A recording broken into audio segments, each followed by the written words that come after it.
শোনে সায়বা তিনি দেখলেন যে রাসূলুল্লাহর দুই পাশে দুইজন দাঁড়ানো, আর কোন সাহাবী নাই, যে 80 জন আছে তারা দূরে রাসূলুল্লাহকে বেষ্টনী দিয়ে দাঁড়ায় আছে। সায়বা তিনি মুসলমান হয়েছেন ঠিকই, কিন্তু তার মুনাফিকের নেফাক ভিতরে আছে।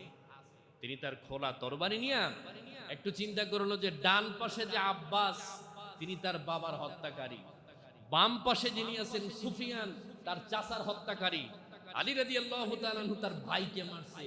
অতএব এই সুযোগে আমি রাসূলুল্লাহর গর্দান উড়ায় দিব। নাউজুবিল্লাহ বলেন না। অথচ সে মুসলিম মুনাফিক। তিনি চিন্তা ভাবনা করলো, আমি যদি সামনের থেকে রওনা দেই তাহলে তারা আমাকে দেখে ফেলতে পারে, 3 জন আমার উপরে অতর্কিত হামলা করবে। তাই তিনি পিছন দিক থেকে রাসূলুল্লাহর ঘাড়ে আঘাত করবেন চিন্তা ভাবনা করলেন। পজিশন পরিবর্তন করার পরে রওনা করলেন রাসূলুল্লাহর খচ্চরের দিকে। তিনি হাঁটি হাঁটি পা পা করে কাছাকাছি চলে গেলেন, তরবারিটা উঠিয়েছেন উপরের দিকে। আল্লাহর নবী পিছন ফিরে সায়বাকে ডাক দিয়ে বলে, সায়বা তুমি একটু আমার দিকে আসো। সুবহানাল্লাহ। আল্লাহ তাআলা বলেছেন আমার নবী সামনে যত দূর দেখে পিছনেও ঠিক তেমন দেখে, ডানে বামে উপরে পুরাপুরি আমার আল্লাহ রাসূলুল্লাহকে দেখার ক্ষমতা দিয়েছেন। সুবহানাল্লাহ বলেন না।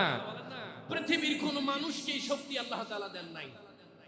সায়বা রাদিয়াল্লাহু তাআলা আনহুকে ডাক দিয়ে বলে, সায়বা তুমি তরবারি উঠিয়েছো আমার উপরে আঘাত করার জন্য, তুমি আমার সামনে আসো।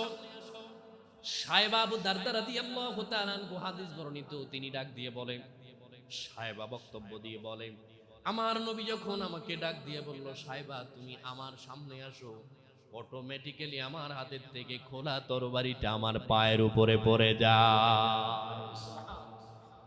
নবী সাল্লাল্লাহু আলাইহি ওয়াসাল্লাম সামনে বামে ডানে বামে যা আছে সব সমানভাবে দেখতে পারেন। এই ক্ষমতা কে দিয়েছে বলেন?